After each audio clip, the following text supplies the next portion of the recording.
Hey, salut la compagnie! Cette fois-ci, je vous amène dans une vidéo qui change totalement du registre habituel pour vous faire un topo simple et rapide. Le montage de cette... Eh, le coq!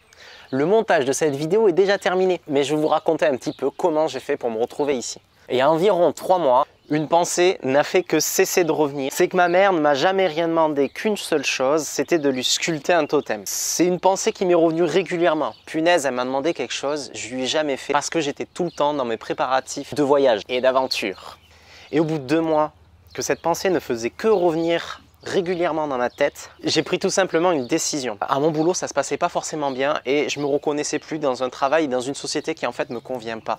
Et donc cette vie ne me correspondant plus, je me reconnaissais plus et ma copine non plus. Ça fait beaucoup de plus. Et j'ai surtout une pensée qui est revenue, qui était que si demain ma mère crève, eh ben je vais regretter de ne pas avoir fait la seule chose qu'elle ait pu me demander. Parce qu'en fait, c'est devenu un rêve pour elle et chaque anniversaire, chaque fête des mères, chose que nous on ne fête pas vraiment chez moi, elle s'amusait tout simplement à me dire « c'est bon, c'est mon totem ».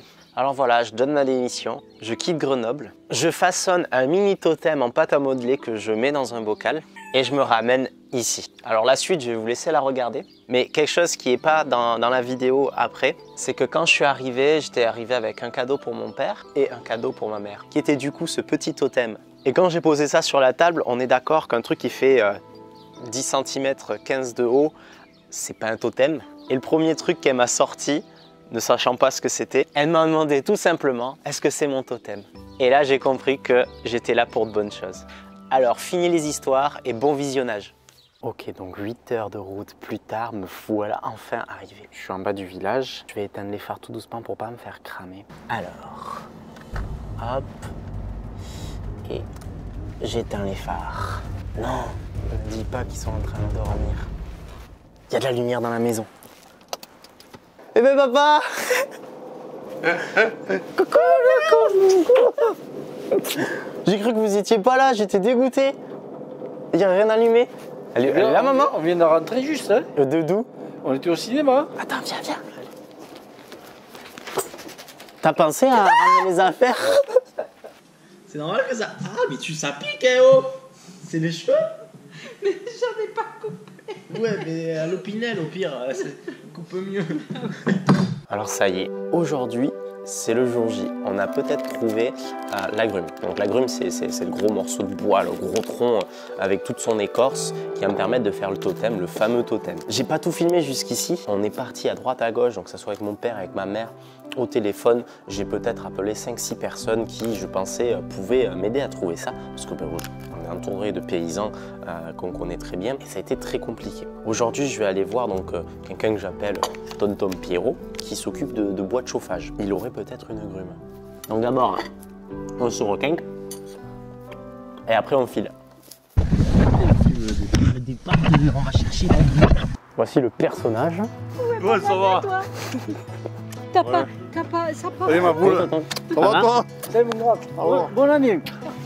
Bon, ça casse? Donc là, j'ai tout ce bois là dans lequel je vais peut-être pouvoir faire un totem. Donc c'est pas exactement le diamètre et la longueur que j'aurais souhaité.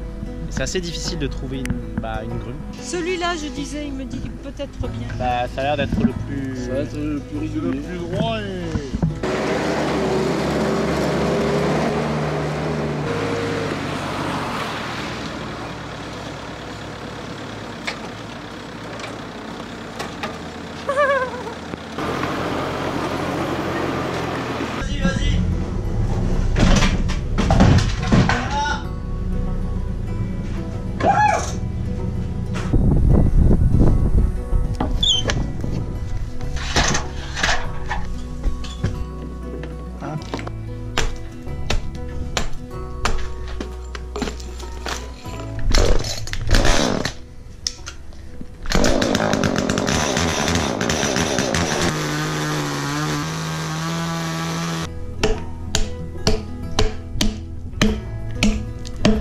Je sais pas si on va bien le voir. Ici, vous constatez une sorte d'anneau là, juste là, plus sombre que l'intérieur. Ce qu'on appelle l'aubier, donc c'est la dernière tranche qui a poussé, c'est le dernier anneau qui a poussé de l'arbre. Donc c'est une partie très tendre qu'il faut à chaque fois éliminer sur le chêne par exemple. Donc c'est une partie déjà qu'il faut que j'enlève entièrement pour ma sculpture, en tout cas si je veux qu'elle tienne dans le temps.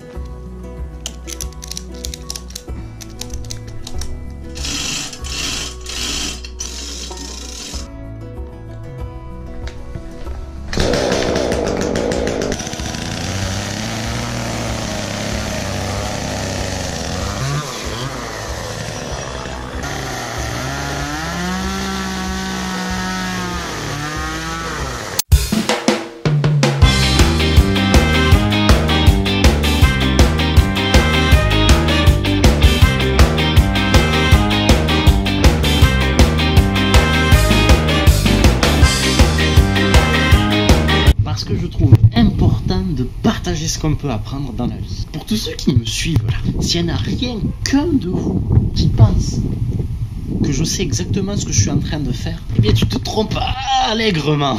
C'était justement ce message que je voulais te transmettre. Voilà, qui est sûrement dans ton canapé en train de profiter de ton week-end. C'est que si tu attends de savoir pour faire et entreprendre, ben tu vas pas souvent faire grand chose.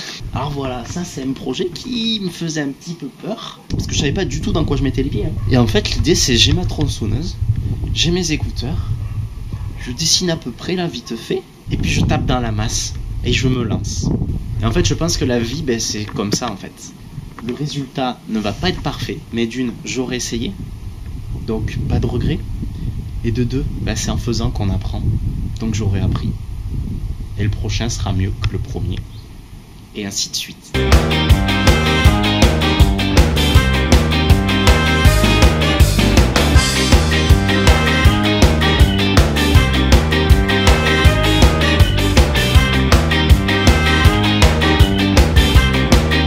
L'Opinel, c'est la vie. Alors là, l'idée, c'est que je me cale d'une certaine manière, ou quoi que je fasse, je peux pas aller me chercher les doigts, je peux pas ripper comme ça en fait. Mon geste est tout le temps contrôlé pour jamais glisser sur mes doigts. Ça peut faire peur de tenir la lame comme ça, mais en fait ça permet de tenir son outil tellement près et d'être précis en fait que ça en est crucial. Si t'as jamais sculpté de ta vie, je te conseille d'acheter un Opinel. Alors je te conseille pas d'acheter un Opinel en inox, ça s'affûte très mal et l'affûtage n'est pas terrible je trouve. Alors que là ça s'entretient super bien, donc c'est un Opinel en carbone. Cet outil, ça a été le premier outil avec lequel j'ai appris à sculpter. Vous prenez un bâton, vous apprenez à sculpter un cœur dessus, vous avez déjà appris des choses. C'est vraiment quelque chose que je vous conseille. Aujourd'hui je l'utilise pour les arrondis en fait. Bon, il y aurait sûrement des outils plus appropriés, mais là je n'en ai pas. Parce que là avec mon ciseau j'aurais du mal à passer et je serais pas à l'aise.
J'ai enfin terminé le totem. Donc après 3 semaines à peu près à sculpter, à tailler la tronçonneuse, à taper avec mon marteau et mon fameux burin, voilà le résultat. Je suis plutôt satisfait, c'est une première pour moi, donc je trouve que le résultat ressort pas trop mal. Je vous montre pas la réaction de ma mère, je ne l'ai pas filmé, mais elle a versé la petite larme. J'ai arrêté le tournage à un moment parce que je me suis dit que ça servait à rien que je vous mette pendant 3 heures les étapes par étape, mais voici le résultat. Il y a des choses qui n'ont pas été filmées, je crois comme toute la création des, on va dire, des écailles de, ça c'est pas les écailles mais des cornes. J'ai fait aussi l'arrière et puis toute l'ouverture ici que je trouve vraiment sympa, qui permet d'apporter une légèreté à toute cette grosse masse. J'ai aussi pas montré le fait de mettre à niveau le totem. Voilà, donc cette vidéo touche à sa fin. N'oubliez pas de mettre un commentaire si vous avez quelque chose à dire. C'est ce que je trouve le plus important que les likes. Si ça vous a plu, n'hésitez pas à la partager. Ceux qui n'ont pas encore fait, je vous invite à vous abonner, d'accord? Ça coûte rien et puis vous verrez les dernières nouveautés et les dernières choses que je peux sortir. Et si vous voulez être notifié, vous pouvez appuyer sur la petite cloche. Et je tiens à vous remercier tout particulièrement, vous êtes bientôt 800 à suivre l'aventure sur ma chaîne YouTube. Et ce que je trouve génial dans ça, c'est que plus vous êtes, plus ça crée d'échanges et de partage, dans le sens où tout simplement, quand vous voyez que je fais telle ou telle chose, vous n'hésitez pas à me montrer une vidéo qui paraît semblable à ce que je fais. Par exemple, là, tout le long de la sculpture, alors je crois que c'est Michel, je ne saurais plus citer exactement le pseudo, désolé, mais je saurais te reconnaître, qui m'a partagé plusieurs vidéos sur des sculpteurs et tout, et ce qui m'a apporté la science de la grosse Dremel, de ces possibilités-là, et puis de voir ce qui se fait et comment ça se fait, et ça c'est super parce que vous m'apportez autant que j'espère que je peux vous apporter à travers ces vidéos. Et pour en venir presque à la fin, je mets souvent un hashtag Dream, rêve, ou réalisez vos rêves. Et aujourd'hui, comme j'ai dit au début de la vidéo, j'ai permis à une mère de réaliser un rêve qui était que son fils lui fasse un totem. Mais quelque part, en fait, c'est important de réaliser ses propres rêves, mais je trouve que c'est important d'aider aussi les autres à réaliser les leurs. Et quelque part, vous m'aidez tous les jours à réaliser mes rêves et à faire connaître mon aventure. Alors surtout, n'oubliez pas, partageons.